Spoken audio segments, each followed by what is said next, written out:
what we want to do is always deal with this. When you're talking about the mucusless diet, always deal with the symptoms, like because the symptoms are real. Right. What you're going through is real, but these words that we attach to them, or that the establishment wants to attach to them, it's almost like it's like wearing a badge, or it's like a good way to say it would be like your prison number.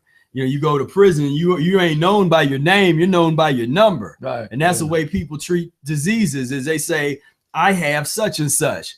And the idea is that, well, you're destined to always have that, because there's no remedy or cure. And you don't have to look too far to find dozens and dozens, if not hundreds, of testimonials of people that's doing various healing, things that are related to the mucusless diet and fasting or whatever, that have overcome a lot of these different names.